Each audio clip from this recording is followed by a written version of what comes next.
ഞങ്ങളുടെ ഒരു കൺസെപ്റ്റ് എന്ന് പറയുന്നത് ഈ പറഞ്ഞ ടെക്നോളജീസ് AI ആയാലും മെഷീൻ ലേണിംഗ് ആയാലും ഇതെല്ലാം വെച്ച് പുതിയ പുതിയ മോഡൽസ് ഉണ്ടാക്കിയിട്ട് ഈ കുട്ടികളുടെ ലേണിംഗ് സ്ട്രഗിൾ സോൾവ് ചെയ്യുക. നമ്മൾ ഒരു ചെറുപ്പത്തിൽ കണ്ട സെയിം വിഷനോടെ അല്ല ഇപ്പൊ ഒരു കാര്യങ്ങളെ നോക്കി കാണുന്നത്. നമ്മളൊരു കുട്ടീനെ ആദ്യം ആ കുട്ടിയുടെ ആ ബേസ് ഓക്കെ ആണോ, അല്ലെങ്കിൽ ആ ബേസിൽ എന്തെങ്കിലും നീഡ് ഉണ്ടോ, നമ്മൾ ആ ബേസ് ഒന്നും കൂടി സ്ട്രക്ചർ ചെയ്യണം.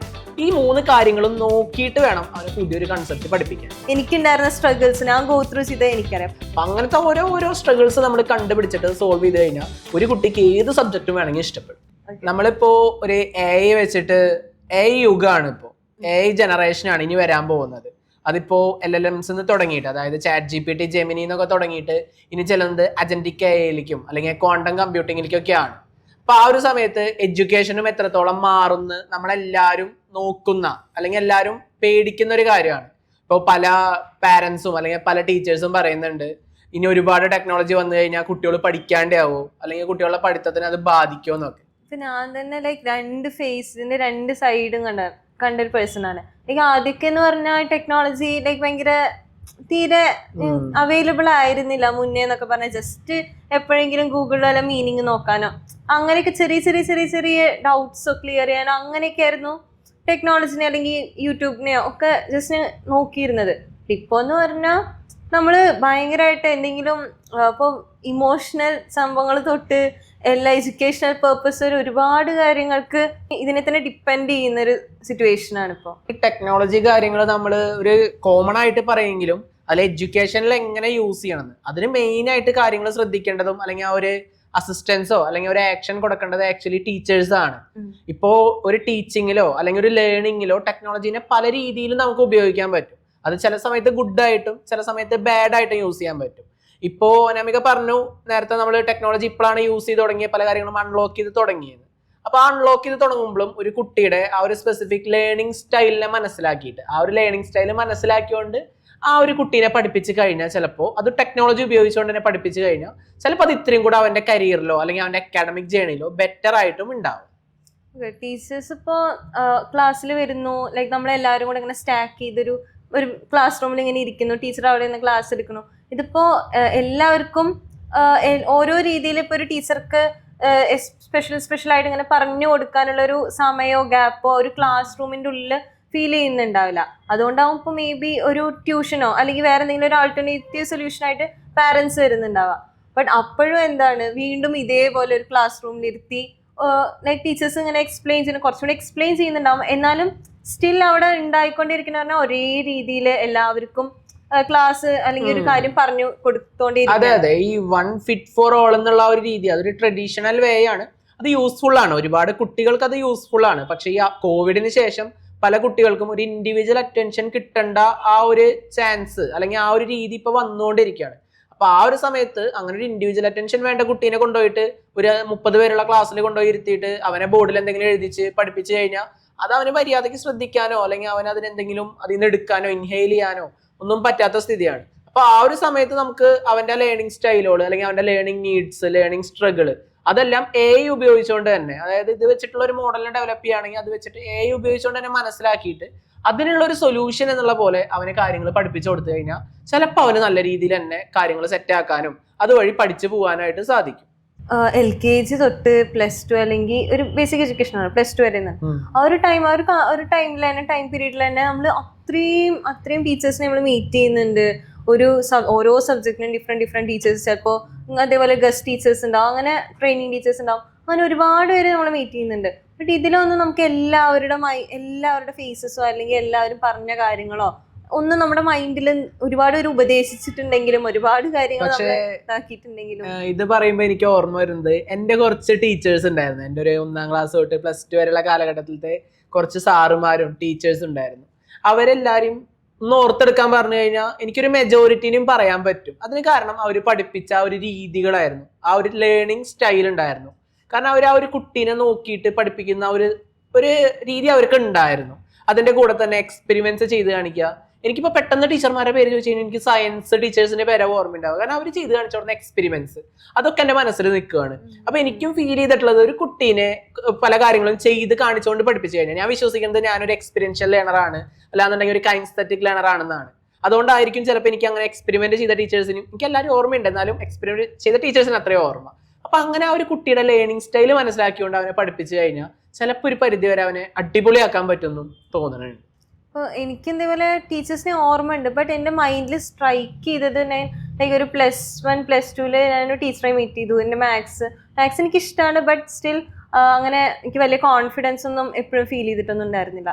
ബട്ട് ഈ ടീച്ചർ ലൈക്ക് അത്രയും എൻ്റെ വെറും പഠിപ്പിക്കാൻ മാത്രമല്ല, എന്നെ മെൻ്റലി എന്തെങ്കിലും പ്രശ്നമുണ്ടോ, മെൻ്റലി സപ്പോർട്ടാണെങ്കിലും എൻ്റെ ബാക്കിയുള്ള സ്കിൽസിനെ പറ്റിയിട്ടാണെങ്കിലും ഒക്കെ എൻ്റെ അടുത്ത് ഇങ്ങനെ എന്തൊക്കെ കാര്യങ്ങൾ എന്തൊക്കെയാ ഇങ്ങനെയൊക്കെ ചോദിച്ചുകൊണ്ടേ ഇരിക്കുമായിരുന്നു. അപ്പൊ എനിക്ക് ഭയങ്കര ഒരു ബാക്ക് സപ്പോർട്ട് പോലെ എനിക്ക് ഭയങ്കര കോൺഫിഡൻസും അങ്ങനത്തെ കുറെ സംഭവങ്ങൾ എനിക്ക് ഫീൽ ചെയ്തു. അത് വേണം നമുക്ക്. നമ്മളൊരു കുട്ടീനെ പഠിപ്പിക്കുമ്പോൾ ഒരിക്കലും അവന്റെ അക്കാഡമിക് കാര്യങ്ങൾ മാത്രം, അല്ലെങ്കിൽ നീ ഇന്ന് പഠിച്ചോ, നീ ഇന്ന് എഴുതിയോ, അത് നോക്കുന്നതിന് ഉപരിയായിട്ട് നമുക്ക് ഇന്ന് കുറച്ചു നേരം സംസാരിച്ചാലോ ഒന്ന് നോക്കിയിട്ട് അവന്റെ സ്പീക്കിംഗ് സ്കില്ലും അവന്റെ കോൺഫിഡൻസും, ഇനി അവൻ എന്തെങ്കിലും സ്ട്രഗിൾസ് ഉണ്ടെങ്കിൽ ആ സ്ട്രഗിളിനെ അഡ്രസ് ചെയ്തിട്ടും അങ്ങനെയൊക്കെ ഒരു പഠിപ്പിക്കലാണെങ്കിൽ, അങ്ങനത്തെ ഒരു ടീച്ചിങ് സ്റ്റൈലാണെങ്കിൽ, പ്രത്യേകിച്ച് ഇപ്പോഴത്തെ കാലത്ത് ഇപ്പോഴത്തെ കുട്ടികളെന്ന് വെച്ച് കഴിഞ്ഞാൽ അവർ ഒരുപാട് പ്രഷർഡ് ആണ്.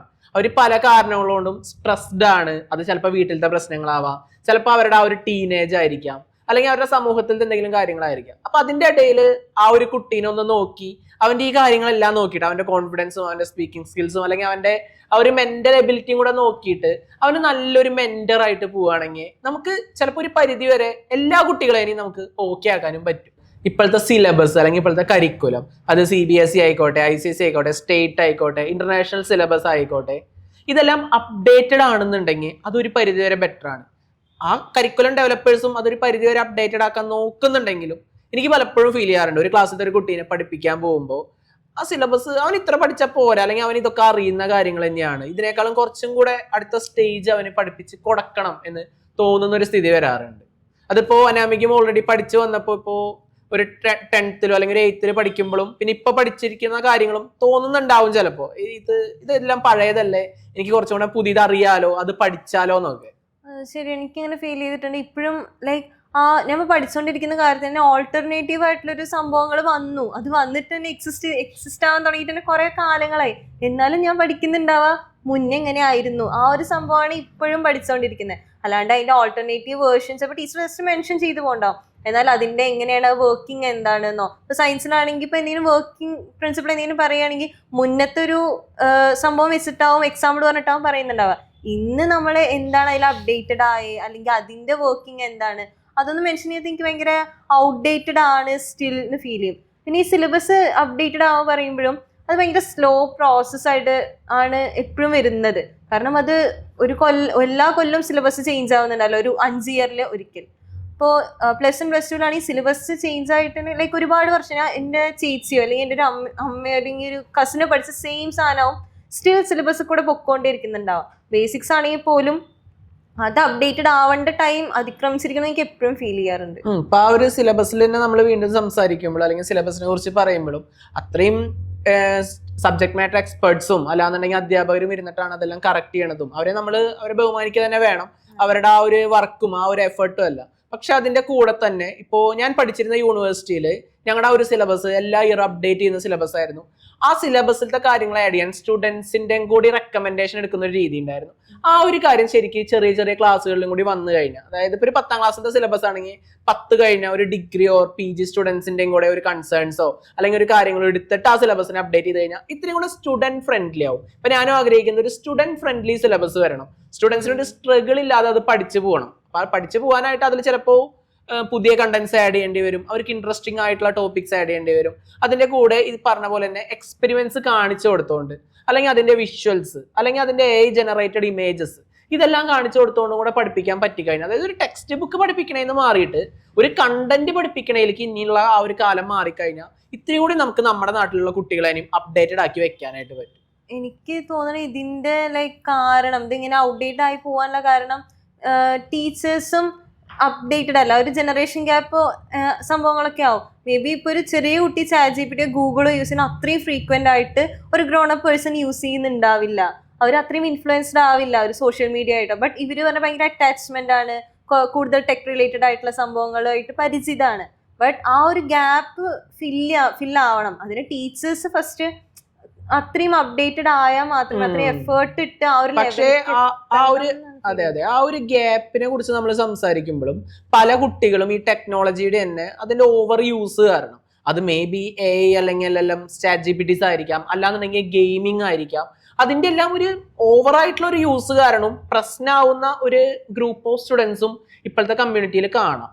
അപ്പോൾ ഞാൻ അങ്ങനത്തെ ഒരു കുട്ടീനെ കണ്ടു കഴിഞ്ഞാൽ അല്ലെങ്കിൽ അങ്ങനത്തെ ഒരു കുട്ടീനെ കിട്ടി കഴിഞ്ഞാൽ ഞാൻ ഒരിക്കലും ആ കുട്ടിയുടെ അടുത്ത് പറയാം, അല്ലെങ്കിൽ പാരന്റ് അടുത്ത് പറയാം, ഇനി ആ കുട്ടിക്ക് ഫോൺ കൊടുക്കരുത് അല്ലെങ്കിൽ അതിനെ പ്രൊഹിബിറ്റ് ചെയ്യണമെന്ന് ഞാൻ ഒരിക്കലും പറയില്ല, അല്ലെങ്കിൽ നിരോധിക്കണം അങ്ങനെ ഒരിക്കലും പറയില്ല. പകരം അതിനൊന്ന് റെസ്ട്രിക്ട് ചെയ്യുക, ജസ്റ്റ് ഒന്ന് കുറച്ച് നാൾ അത് ഉപയോഗിക്കാണ്ടിരിക്കുക, അല്ലെങ്കിൽ അവൻ എന്തെങ്കിലും ഒരു ഗിഫ്റ്റ് ഓഫർ ചെയ്തിട്ട് അതിന്റെ ഒരു ടൈം കുറയ്ക്കുക, അല്ലെങ്കിൽ അവൻ ആ യൂസ് ചെയ്യുന്ന ഫോൺ യൂസ് ചെയ്തോട്ടെ അതിനെ സ്റ്റഡി പർപ്പസിനാക്കിയിട്ട് മാറ്റുക.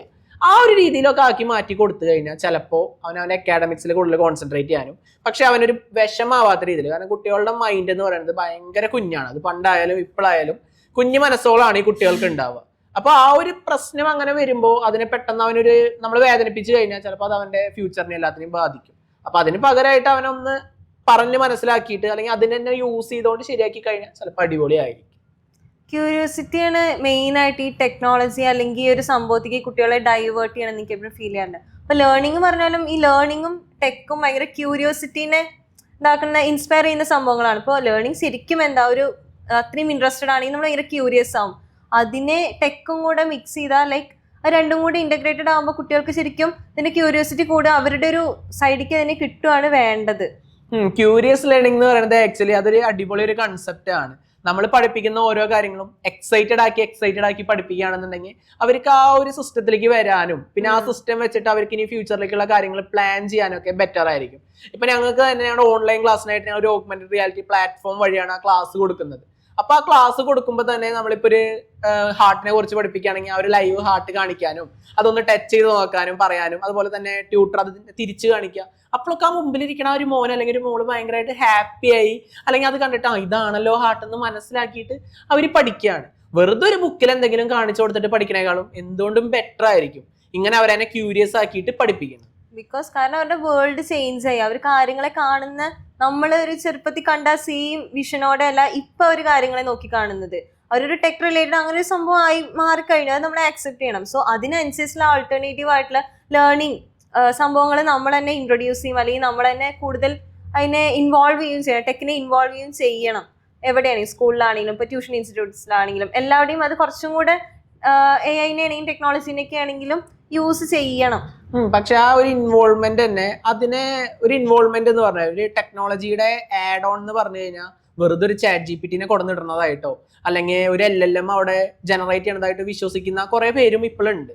പക്ഷേ അതിൽ ഞങ്ങളുടെ ഒരു കൺസെപ്റ്റ് എന്ന് പറയുന്നത് ഈ പറഞ്ഞ ടെക്നോളജീസ് AI ആയാലും മെഷീൻ ലേണിംഗ് ആയാലും ഇതെല്ലാം വെച്ച് പുതിയ പുതിയ മോഡൽസ് ഉണ്ടാക്കിയിട്ട് ഈ കുട്ടികളുടെ ലേണിംഗ് സ്ട്രഗിൾസ് അല്ലെങ്കിൽ ലേണിംഗ് നീഡ്സ് അതുവഴി സോൾവ് ചെയ്യുക. അതായത് ഒരു ഹോംവർക്ക് ചെയ്യാനുള്ള ഒരു അസിസ്റ്റന്റിനെ കൊടുക്കണതിന് പകരം ആ കുട്ടിക്ക് ഒരു ഹോംവർക്ക് ചെയ്യാൻ കിട്ടണില്ലെങ്കിൽ അതിന്റെ പ്രശ്നം എന്താണെന്ന് മനസ്സിലാക്കാനുള്ള ഒരു അസിസ്റ്റന്റിനെ കൊടുക്കുക. അങ്ങനെ കൊടുത്തു കഴിഞ്ഞാൽ അവനെ അടിപൊളിയായിട്ട് നമുക്ക് മാറ്റിയെടുക്കാനും പറ്റും. ഇപ്പൊ എന്റെ കാര്യം പറയുകയാണെങ്കിൽ എനിക്ക് എല്ലാ സബ്ജക്ട്സും ലൈക്ക് കുഴപ്പമില്ല, എല്ലാം ഓക്കെയാണ്. എന്നാൽ പോലും എനിക്ക് കെമിസ്ട്രി ഇഷ്ടമല്ല. എന്താന്ന് ചോദിച്ചാൽ എനിക്കത് പഠിക്കുമ്പോൾ ബാക്കിയുള്ള സബ്ജക്ട്സ് ഇപ്പോൾ ഫിസിക്സോ മാത്സോ പഠിക്കുന്ന ആ ഒരു ഇൻട്രസ്റ്റ് അല്ലെങ്കിൽ ഒരു സംഭവം എനിക്ക് ഫീൽ ചെയ്യണം. അങ്ങനെ എക്സാമിന് വേണ്ടി അല്ലെങ്കിൽ ഒരു മാർക്ക് കിട്ടാൻ വേണ്ടി അങ്ങനെ ഒരു പേർപ്പസിന് വേണ്ടി ഇങ്ങനെ മനഃപൂർവ്വം എന്നെ ഫോഴ്സ് ചെയ്ത് പഠിക്കണം. ഞാൻ തന്നെ എന്നെ പഠിപ്പിക്കുന്ന ഒരു സംഭവമാണ് കെമിസ്ട്രി എന്ന് പറയുന്നത്. നമ്മളിപ്പോ കുറെ കുട്ടികളെ കാണാം, എനിക്ക് ഈ സബ്ജക്ട് ഇഷ്ടമല്ല സാറേ, അല്ലെങ്കിൽ എനിക്ക് ഈ ഒരു സബ്ജക്റ്റ് ആണ് ഭയങ്കരമായിട്ട് ഇഷ്ടം, അല്ലെങ്കിൽ എനിക്ക് ഈ 2 സബ്ജക്ട് എനിക്ക് ഓക്കെ ആണ്, മറ്റേ സബ്ജക്ട് എനിക്ക് ഭയങ്കര ഹെയ്റ്റ് ആണ്, എനിക്ക് മാർക്ക് ഉണ്ട് പക്ഷെ അത് ഭയങ്കര ബുദ്ധിമുട്ടാണ്.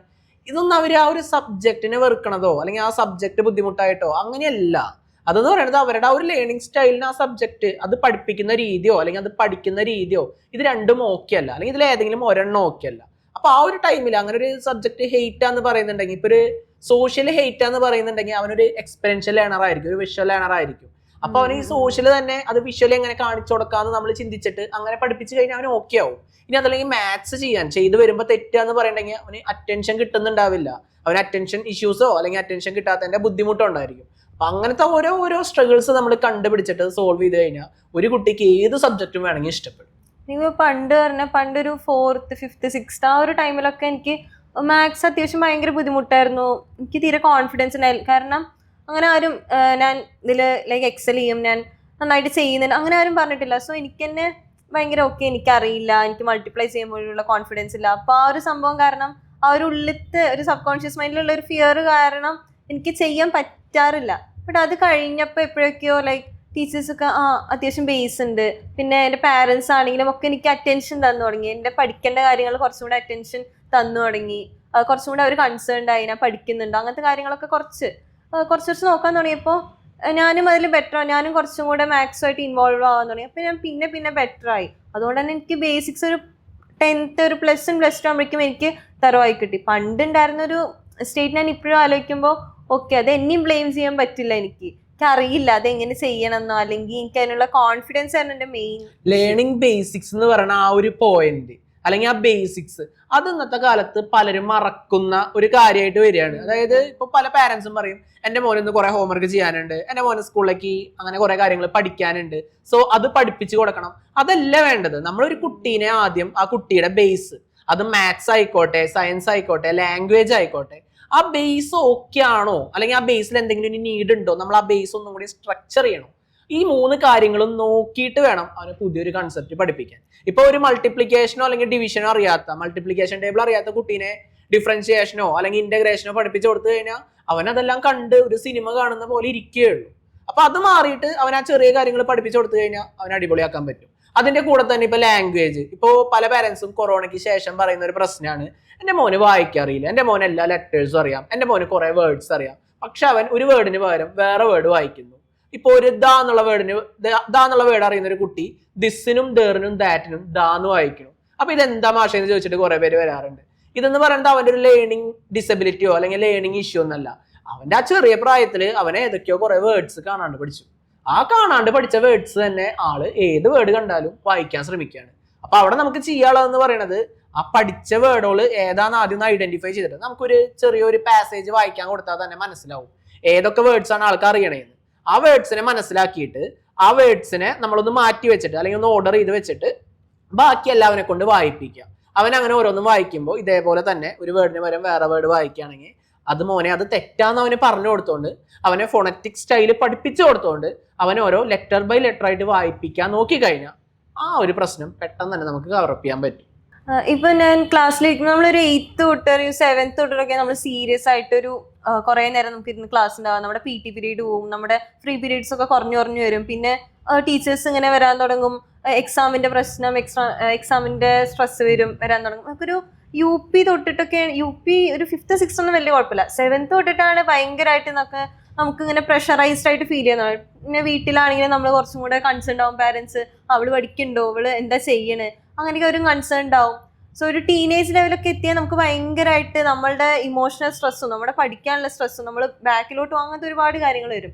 അപ്പോൾ എനിക്കെന്ന് പറഞ്ഞപ്പോൾ എൻ്റെ പേഴ്സണൽ തിങ് പറയുകയാണെങ്കിൽ, എനിക്ക് ഒരാൾ ഇങ്ങനെ കുറേ നേരം സംസാരിച്ചുകൊണ്ടിരിക്കുമ്പോൾ അത് ഫുൾ അറ്റൻഷനോടെ എല്ലാ സംഭവങ്ങളും സ്റ്റോർ ചെയ്ത് കേട്ട് ഇതിൻ്റെ ബ്രെയിനിൽ സ്റ്റോർ ചെയ്ത് അങ്ങനെ എനിക്ക് പഠിക്കാൻ പറ്റില്ല.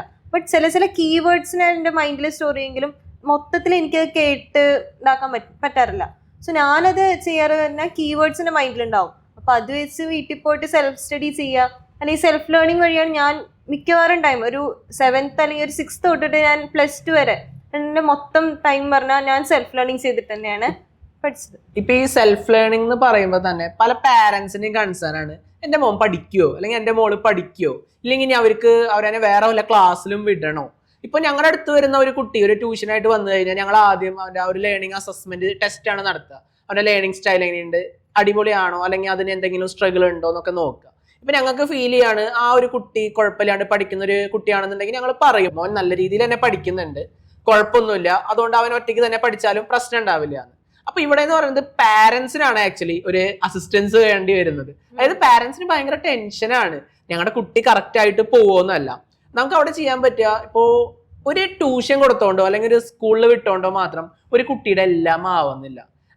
അവന് വേണ്ടി കുറച്ച് ടൈം അല്ലെങ്കിൽ അവൾക്ക് വേണ്ടി കുറച്ച് ടൈം ആ പാരന്റ്സും മാറ്റി വെക്കണം. അത് അക്കാഡമിക് കാര്യങ്ങൾ നോക്കാനായാലും അല്ലെങ്കിൽ അവന്റെ പേഴ്സണൽ കാര്യങ്ങളായിക്കോട്ടെ, എന്ത് കാര്യങ്ങളായാലും അതെല്ലാം അഡ്രസ്സ് ചെയ്യാനും അല്ലെങ്കിൽ അതിനിപ്പോ എന്തെങ്കിലും സൊല്യൂഷൻ വേണമെങ്കിൽ അത് കൊടുക്കാനൊക്കെ പാരന്റ്സ് ഒരു ടൈം കൊടുക്കണം. അങ്ങനെ കൊടുത്താൽ മാത്രമേ അവന്റെ ആ ഒരു ലേണിംഗ് സ്റ്റൈൽ ആയാലും അല്ലെങ്കിൽ ആ ഒരു ലേണിംഗ് പാത്ത് ആയാലും നല്ലൊരു ചാർട്ടായിട്ട് തന്നെ, അതായത് ഒരു പോസിറ്റീവ് ചാർട്ടായിട്ട് തന്നെ മുന്നോട്ട് പോവുള്ളൂ.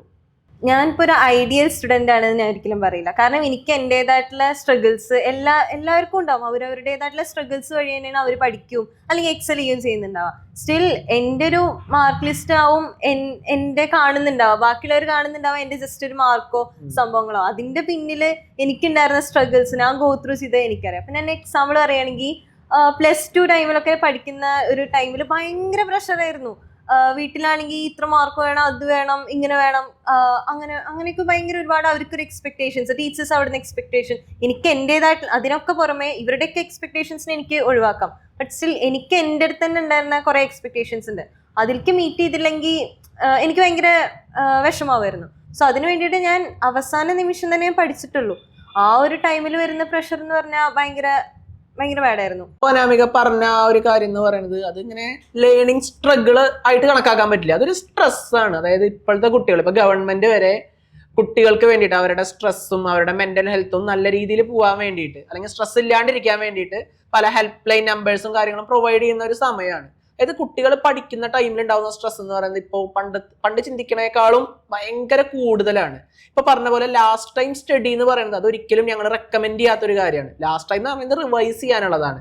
ആ ഒരു ടൈമിൽ പഠിച്ചു കഴിഞ്ഞാൽ നമ്മുടെ ടെൻഷൻ കൂടുകയുള്ളൂ. അപ്പൊ ആ ഒരു ടൈമിൽ കുട്ടിയുടെ മെന്റൽ ഹെൽത്ത് പറയണ്ട. ഇപ്പൊ ഞാൻ ഈ അടുത്ത് കണ്ട ഒരു പാരന്റ് പറഞ്ഞതാണ്, മോൻ ഡ്രമ്മറാണ്, നല്ലോണം അവൻ ഡ്രംസ് യൂസ് ചെയ്യും. അപ്പം പരീക്ഷയ്ക്ക് പോണേക്കാളും മുമ്പ് ഒരു 2 കൊട്ട് കൊട്ടിയിട്ട് നീ പോയാൽ മതി എന്ന് പറയുന്ന ഒരു പാരന്റ്. അങ്ങനത്തെ കുറെ പാരന്റ്സിനെയാണ് നമുക്ക് ആവശ്യം. അതായത് ആ കുട്ടിയുടെ ആ ഒരു എക്സാം ടൈമിൽ ഉണ്ടാവുന്ന സ്ട്രെസ്സോ ആങ്സൈറ്റിയോ അല്ലെങ്കിൽ ഇങ്ങനത്തെ പ്രശ്നങ്ങളോ സോൾവ് ചെയ്യാനായിട്ടുള്ള ഓരോ സൊല്യൂഷൻസ് കണ്ടുപിടിക്കുന്നത്. അല്ലെങ്കിൽ ആ ഒരു കുട്ടിക്ക് താല്പര്യമുള്ള വേല് എങ്ങനെയെങ്കിലും ഈ സ്ട്രെസ്സിനോ അല്ലെങ്കിൽ ആങ്സൈറ്റിക്കോ സൊല്യൂഷൻ കണ്ടുപിടിച്ചാൽ, അല്ലെങ്കിൽ അവന് റിപ്പീറ്റീവ് എക്സാംസ് നടത്തിയിട്ട് അവനൊരു എക്സാം ഫിയർ മാറ്റി കൊടുത്തു കഴിഞ്ഞാൽ അവർക്ക് നല്ല രീതിയിൽ തന്നെ എക്സാം എഴുതാനും. കാരണം പഠിക്കുന്ന ഒരുപാട് കുട്ടികളുണ്ട്, അവർക്ക് മാർക്ക് കുറയണത് അതവർ പഠിക്കാതെ മാത്രമല്ല, അവർക്ക് എക്സാമിന്റെ ടൈമിൽ ഉണ്ടാവുന്ന കുറെ ടെൻഷൻസ് ആയിരിക്കും. അതായത് അവന്റെ ഒരു മാർക്കിൽ അവൻ ആ പേപ്പറിൽ എന്താ എഴുതിയെന്ന് ആകെ കൂടി അറിയുന്നത് ആ പേപ്പർ നോക്കുന്ന ആൾക്കും ആ കുട്ടിക്കും മാത്രമാണ്. അപ്പൊ ആ ഒരു കാര്യങ്ങളൊക്കെ ആ ലാസ്റ്റ് ടൈമിലുള്ള ഇഷ്യൂസ് സോൾവ് ചെയ്യാൻ നമുക്ക് ഫസ്റ്റ് തൊട്ട് തന്നെ ഒരു കുട്ടീനെ പഠിപ്പിച്ച് തുടങ്ങുമ്പോൾ തന്നെയുള്ള കാര്യങ്ങൾ ചെയ്തു കൊടുത്താൽ അത് നല്ല ബെറ്റർ ആയിരിക്കും. അത് എനിക്ക് തോന്നുന്നു ഒരു കുട്ടിക്ക് ഒറ്റയ്ക്ക് ഇരുന്നിട്ട് അത്രയും മോട്ടിവേറ്റഡ് ആവാൻ എനിക്ക് പറ്റിയിട്ടില്ല. അത്രയും സെൽഫ് മോട്ടിവേറ്റഡ് ആയിട്ട് തുടക്കം തൊട്ട് ഇങ്ങനെ പഠിച്ചു പോകാനുള്ള ഒരു മോട്ടിവേഷൻ എനിക്ക് ഫീൽ ചെയ്യാറില്ല. എൻ്റെ മോട്ടിവേഷൻ പറഞ്ഞാൽ എക്സാമും ആ സ്ട്രെസ്സുമാണ്. പക്ഷെ ഫസ്റ്റ് തൊട്ട് തന്നെ നമ്മൾ പഠിച്ചു പോകണമെങ്കിൽ എന്തെങ്കിലും ഒരു മോട്ടിവേഷൻ, അത് എനിക്കൊരു മെന്ററോ അല്ലെങ്കിൽ ഒരു എനിക്ക് കുറച്ചും കൂടെ ക്ലോസ് ആയിട്ട് ആരെങ്കിലും വന്ന് എനിക്ക് ഇങ്ങനെയൊക്കെ ചെയ്യണം, ഇങ്ങനെയൊക്കെ പഠിക്കണം ഒരു മോട്ടിവേഷൻ തന്നിരുന്നെങ്കിൽ എനിക്കൊരു ലാസ്റ്റ് മിനിറ്റ് സ്ട്രെസ് എനിക്ക് വരില്ല. അതെ നമ്മളിപ്പോ നമ്മൾ ഈ കുട്ടികൾക്ക് ഒരു അക്കാഡമിക് കാര്യങ്ങൾ, അതായത് ഇപ്പൊ ടൈം ടേബിൾ എന്ന് പറഞ്ഞിട്ട് നമുക്ക് എല്ലാ സ്കൂളുകളിലും അല്ലെങ്കിൽ എല്ലാ ട്യൂഷൻ ക്ലാസ്സുകളിലായാലും എവിടെയായാലും കുട്ടികൾക്ക് ഒരു ടൈം ടേബിൾ ഉണ്ടാവും. അവർക്ക് അവരുടെ ലൈഫിലായാലും ഒരു ടൈം ടേബിൾ ഉണ്ടായിരിക്കും. ഞാൻ ചുരുക്കം ചില കുട്ടികളുടെയിലാണ് മെന്റൽ റിലാക്സേഷന് വേണ്ടിയിട്ട് ഒരു അവർ കണ്ടിട്ടുള്ളത്. അതായത് അവരുടെ ലൈഫിലത്തെ ടൈം ടേബിൾ സെറ്റ് ചെയ്യുമ്പോൾ ഞാനൊരു സ്കൂളിൽ ഇതുവരെ കണ്ടിട്ടില്ല. നമ്മളായാലും പഠിച്ചുകൊണ്ടിരിക്കുമ്പോൾ നമുക്ക് കുറെ സബ്ജക്ട് ഉണ്ടാവും, ഒരു PT ഉണ്ടായിരിക്കും, അല്ലെങ്കിൽ ഒരു റീഡിങ് ടൈം ഉണ്ടായിരിക്കും. മെന്റൽ റിലാക്സേഷൻ എന്ന് പറഞ്ഞൊരു സെഷൻ മേ ബി എല്ലാവരും ചിന്തിക്കുന്നുണ്ടാവും ഈ ഒരു ഇന്റർവെൽ ടൈമിലോ അല്ലെങ്കിൽ റീഡിങ് ടൈമിലോ മെന്റൽ റിലാക്സേഷൻ കിട്ടുന്നുണ്ടാവും. പക്ഷേ ഞാൻ എപ്പോഴും സജസ്റ്റ് ചെയ്യുക, ഒരു കുട്ടിയുടെ ആയിക്കോട്ടെ, അതായത് ഒരു 5 വയസ്സ് തൊട്ട് ഒരു 70 വയസ്സ് വരെയുള്ളവരായാലും അവരുടെ മെന്റൽ ഹെൽത്തിന് അത്രയും നമ്മൾ കൺസേൺ ആയിട്ട് തന്നെ കാണണം. അവരുടെ മെന്റൽ ഹെൽത്ത് ഓക്കെ ആക്കാനായിട്ട് നമ്മൾ ടൈം സ്പെൻഡ് ചെയ്യണം. അങ്ങനെ സ്പെൻഡ് ചെയ്താൽ മാത്രം തന്നെയാണ് അത് ഏതൊരു ഏജിലുള്ള ആൾക്കാരും ആൾക്കൊരു ഗ്രോത്തോ അല്ലെങ്കിൽ ആൾക്കൊരു സമാധാനം, ഒരു പീസ്ഫുൾ ലൈഫോ ഉണ്ടായിരിക്കുള്ളൂ. എനിക്കെപ്പോഴും ഫീൽ ചെയ്യുന്നുണ്ട് എനിക്കൊരു ടൈം പീരീഡ് കഴിയുമ്പോൾ ഭയങ്കര ഡ്രാസ്റ്റിക് ആയിട്ട് ഞാൻ ചേഞ്ച് ആയിന്ന്. മെയിനായിട്ട് പറയുകയാണെങ്കിൽ ഇപ്പോൾ ഫോക്കസിൻ്റെ കാര്യമാണ് എനിക്ക് ഫീൽ ചെയ്തില്ല. ഒരു ബുക്ക് വായിക്കാനാണെങ്കിൽ ഫോക്കസ് നേരെ കിട്ടില്ല. ഒരു 2 or 3 പേജസ് കഴിഞ്ഞാൽ ഓക്കെ മൈൻഡ് ഡൈവേർട്ട് ആവും. ഒരു ചിത്രം വരയ്ക്കുകയാണ്, അങ്ങനെ എന്തെങ്കിലും ഒരു ആർട്ടോ എന്തെങ്കിലുമൊക്കെ ചെയ്യുകയാണെങ്കിൽ അവിടെയും ഫോക്കസ് ഒരു കുറച്ച് നേരം ഒരു കാര്യം തന്നെ ആലോചിച്ച് കഴിഞ്ഞാൽ പിന്നെ മൈൻഡ് ഡൈവേർട്ട് ആയിപ്പോവും. അങ്ങനത്തെ ഒരു സംഭവം എനിക്ക് ഫീൽ ചെയ്തിട്ടുണ്ട്. ഇപ്പോൾ ഒരു വീഡിയോ കാണുകയാണ്, അത് ലോഡ് ആവണില്ല, അപ്പൊ ഞാൻ സ്കിപ്പ് അടിക്കും. അല്ലെങ്കിൽ ക്ലാസ്സസ് കാണുകയാണെങ്കിൽ പോലും ഈ ടീച്ചർ എന്ത് സ്ലോ ആയിട്ടാണ്, ഇപ്പൊ ഓൺലൈൻ ക്ലാസ്സസ് ഒക്കെ കാണുകയാണെങ്കിൽ എന്ത് സ്ലോ ആയിട്ടാണ് സംസാരിക്കുന്നത്. ഞാൻ യൂട്യൂബിൽ 2x ഇട്ടിട്ടാവും കേൾക്കുക. അത്രയും എൻ്റെ ബ്രെയിന് ആ ഒരു സ്പീഡിൽ, അല്ലെങ്കിൽ എനിക്ക് എല്ലാ കാര്യങ്ങളും പെട്ടെന്ന് വേണം, അടുത്തത് എന്താ ബാക്കി പറ, അങ്ങനെ ഒരു സംഭവത്തിലേക്ക് എത്തി. ഇപ്പോഴത്തെ കുട്ടികൾക്കുള്ള ഒരു ടെക് എക്സൈറ്റ്മെന്റ് ആണ് അത് ആക്ച്വലി. അതായത് ഈ ടെക്നോളജി ഇത്രയും നീങ്ങിയപ്പോൾ ഇപ്പൊ നമുക്ക് സ്കിപ്പബിൾ വീഡിയോസ് അല്ലെങ്കിൽ അതൊക്കെ ആക്ച്വലി ഒരു ടെക്നോളജി തന്നെയാണ്. പണ്ട് കുറേ നമ്മൾ നെറ്റ് കറങ്ങില്ലായിരുന്നു. എൻ്റെയൊക്കെ ചെറുപ്പത്തിൽ നമ്മൾ സ്ക്രാച്ച് കാർഡ് വാങ്ങി അത് ഒരച്ച് റീചാർജ് ചെയ്ത് നമ്മൾ യൂട്യൂബോ കാര്യങ്ങളോ സെർച്ച് ചെയ്ത് തുടങ്ങുന്ന ഒരു കാലം ഉണ്ടായിരുന്നു. അതിൽ നിന്ന് മാറിയിട്ട് ഇപ്പോൾ ഒറ്റയടിക്ക് സ്കിപ്പ് ചെയ്യാൻ പറ്റുന്ന ആ ഒരു ടെക്നോളജി തന്നെയാണ്, ടെക്നോളജിയുടെ വളർച്ച തന്നെയാണ്. പക്ഷെ അങ്ങനെ വന്നപ്പോൾ നമ്മുടെ അറ്റൻഷൻ സ്പാൻ ഇപ്പൊ പലരും ഇതിനെ അഗെയിൻസ്റ്റ് ആണ്, അതായത് ടെക്നോളജി യൂസ് ചെയ്തോണ്ടോ സ്ക്രീൻ കാണുന്നോണ്ടോ അറ്റൻഷൻ സ്പാൻ ഒന്നും പറ്റില്ല എന്ന് പറയുന്നവരുണ്ട്. പക്ഷെ ഞാൻ വിശ്വസിക്കുന്നത് ചെറിയ മക്കള് അല്ലെങ്കിൽ സ്റ്റുഡൻസ് അവരിപ്പോ റീൽസ് ആയാലും ഷോർട്സ് ആയാലും അങ്ങനത്തെ കാര്യങ്ങളിൽ ഓവറായിട്ട് ടൈം സ്പെൻഡ് ചെയ്യുകയാണെങ്കിൽ, അല്ലെങ്കിൽ ഭയങ്കര സ്പീഡിൽ ഗെയിം കളിക്കുന്ന കുറെ കുട്ടികളുണ്ട്, അവരവിടെ ഓവർ ഫോക്കസ്ഡ് ആയിട്ട് വർക്ക് ചെയ്യുമ്പോൾ അവരുടെ ലൈഫിൽ അവർ ഫോക്കസ് ചെയ്യാൻ പറ്റാത്തവരായിട്ടും അല്ലെങ്കിൽ അൺഫോക്കസ്ഡ് ആയിട്ട്, അത് ലൈഫിന്റെ പാത്തിലും അതുപോലെ തന്നെ അവരുടെ അക്കാഡമിക് പാത്തിലും അൺഫോക്കസ്ഡ് ആയിട്ട് മാറുകയാണ്. അതിന്റെ കൂടെ തന്നെ നമ്മൾ ഡിസ്കസ് ചെയ്യേണ്ട ഒരു കാര്യമാണ് സ്റ്റുഡൻസിന്റെ യുണീക്നെസ്. ഇപ്പൊ പല കുട്ടികളെന്ന് പറയുന്നത് പല യുണീക്ക് കഴിവുകളുള്ളതാണ്. അതായത് ഞാൻ കാണുന്നത് എല്ലാ കുട്ടികളും യുണീക്ക് ആണെന്നാണ്. ഒരു കുട്ടിക്ക് പാട്ട് പാടാനാവും, അല്ലെങ്കിൽ ഒരു കുട്ടിക്ക് ഡാൻസ് ചെയ്യാനാവും. ഇതെല്ലാം ഒരു സാധാരണയായിട്ട് ആൾക്കാർ ചിന്തിക്കുന്ന ഒരു കാര്യമാണ്. അതിന്റെ അപ്പുറം ഇപ്പൊ എൻ്റെ ഒരു കുട്ടിയുണ്ട്, അവൻ എന്ന് പറയുന്നത് അവൻ ADHD ആണെന്ന് ഞാനിപ്പോ പറയില്ല, കാരണം അവൻ ചേഞ്ച് ആയി. അതൊരിക്കലും ഒരു മെഡിക്കൽ രീതിയിൽ പറയുന്നില്ല ADHD ഒരു ഫുള്ളായിട്ട് മാറും എന്ന് പറയുന്നില്ല. പക്ഷെ ആ ഒരു കുട്ടി, ആ ഒരു മോൻ, അവൻ ആദ്യം അവന്റെ അറ്റൻഷൻ സ്പാനുകളും ഇപ്പൊ അറ്റൻഷൻ സ്പാൻ കൂടി. കാരണം അവൻ ഇപ്പോൾ ഫോളോ ചെയ്യുന്ന മെത്തേഡ്സും അവന്റെ ബിഹേവിയറൽ മോഡിഫിക്കേഷനും ഒക്കെ ആവും.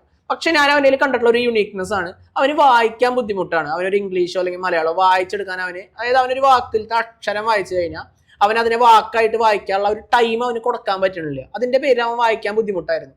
പക്ഷെ ആ ഒരു കുട്ടിക്ക് ഒരു 2ാം ക്ലാസ്സിലത്തെ കുട്ടിയാണ്, ഒരു മൾട്ടിപ്ലിക്കേഷൻ ടേബിൾ ഇപ്പോൾ 7ന്റെയോ അല്ലെങ്കിൽ 8ന്റെയോ 9ന്റെയോ അതൊന്ന് പഠിക്കടാന്ന് പറഞ്ഞു കഴിഞ്ഞാൽ അവൻ അത് കാണാത്ത ഒരാളായിരുന്നു. 5 മിനിറ്റ് മതി അവനത് പഠിച്ചു തീർക്കാൻ. എന്നിട്ട് അവൻ ഇരുന്നിട്ട് അത് ഇങ്ങനെ പറഞ്ഞുകൊണ്ടിരിക്കുകയാണ്, ഇങ്ങനെയല്ലേ എന്ന് ചോദിക്കുകയാണ്, എടേന്ന് ചോദിക്കുമ്പോൾ എഴുതാണ്. ഞാനൊക്കെ 100-150 മട്ടം എഴുതി പഠിച്ചിട്ടാണ് എനിക്കത് കിട്ടിയത്.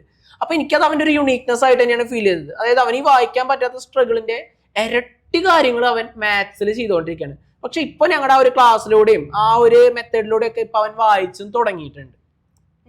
എനിക്ക് തോന്നുന്നു ഈ യുണീക്നെസ്സിനെ ഭയങ്കരമായിട്ട് ഇൻഫ്ലുവൻസ് ചെയ്തിട്ടുണ്ട്. ഇപ്പോൾ എന്തെങ്കിലും ഇപ്പോൾ ലിറ്ററേച്ചർ മലയാളമോ ഇംഗ്ലീഷോ ആണെങ്കിൽ തന്നെ എന്തെങ്കിലും ഒരു വർക്ക് തന്നാൽ നമ്മൾ പണ്ടൊക്കെ എന്ന് പറഞ്ഞാൽ എങ്ങനെ യുണീക്ക് ആക്കാം, അല്ലെങ്കിൽ എന്താണ് എൻ്റെ പോയിന്റ് ഓഫ് വ്യൂ, എന്താണ് എനിക്ക് അതിൽ ഫീൽ ചെയ്യുന്നത്, അങ്ങനത്തെ കാര്യങ്ങളൊക്കെ നമ്മളതിൽ ഇൻക്ലൂഡ് ചെയ്യായിരുന്നു. ബട്ട് ഇപ്പോൾ എന്ന് പറഞ്ഞാൽ ഒപ്പീനിയൻ ഇല്ലാത്തൊരു സംഭവത്തേക്ക് എത്തി. എന്താണ് ജനറൽ ആയിട്ടുള്ള ഒപ്പീനിയൻ, എന്താ പൊളിറ്റിക്കലി കറക്റ്റ് ആയിട്ടുള്ള എന്തെങ്കിലും ഒരു ഒപ്പീനിയൻ ആവും ChatGPT തരിക, അല്ലാണ്ട് എൻ്റെതായിട്ടുള്ള വ്യൂ എനിക്ക് അവിടെ ഉണ്ടാവില്ല. അതാണ് നടന്നുകൊണ്ടിരിക്കുന്നത്. ഒരു കുട്ടിയുടെ ഒപ്പീനിയൻ അല്ലെങ്കിൽ അവരെങ്ങനെ ലൈഫിനെ കാണുന്നു എന്നുള്ള ഒരു വിഷൻ അവിടെ ക്ലോസ് ആയിട്ട് എങ്ങനെ ഒരു ജസ്റ്റ് ChatGPTയിൽ എങ്ങനെ എന്താണ് ഇതിനെ പറ്റി like just tell me about this topic എന്ന് പറഞ്ഞാൽ ഒരു സംഭവം ഒരു തരും. അത് പൊളിറ്റിക്കലി കറക്റ്റായിട്ട് എല്ലാവരുടെയും ഒരു വിഷൻ ആവും അത് തരുന്നുണ്ടാവുക. സോ യുണീക്നെസ് ഭയങ്കരമായിട്ട് ഇന്നത്തെ വേൾഡിൽ ലോസ്റ്റ് ആവുന്ന പോലെ ലൂസ് ആവുന്ന പോലെ എനിക്ക് ഫീൽ ചെയ്യാറുണ്ട്. ആ ഒരു കാര്യത്തിൽ തന്നെ ഇപ്പൊ നമ്മള് കൂടുതൽ അവരുടെ ആ ഒരു കരിയർ നോക്കിയിട്ട് അല്ലെങ്കിൽ ആ കരിയറിലത്തെ കാര്യങ്ങളെല്ലാം നോക്കിയിട്ട് കറക്റ്റ് ആയിട്ട് ഒരു പാത്ത് ഡെവലപ്പ് ചെയ്ത് പോവാണെന്നുണ്ടെങ്കിൽ, അതിനെ പക്കയായിട്ട് പോവാന്നുണ്ടെങ്കിൽ അവർക്ക് ഇപ്പോഴത്തെ ജനറേഷന് കറക്റ്റ് ആയിട്ട് എങ്ങോട്ട് പോകണമെന്ന് അറിയണില്ല, അല്ലെങ്കിൽ അവർ ആരെയും അനുസരിക്കാനും റെഡി ആവണില്ല. പക്ഷെ അതെല്ലാം അവരുടെ സ്ട്രഗിൾസ് ആണ്. ആ സ്ട്രഗിളിനെ ഒഴിവാക്കി കൊടുക്കാൻ പറ്റുകയാണെന്നുണ്ടെങ്കിൽ ചിലപ്പോൾ ഇനി അവരുടെ ആ ഒരു ഫ്യൂച്ചറിനെ നല്ല രീതിയിൽ തന്നെ ആക്കാനായിട്ട് നമുക്ക് സാധിക്കും.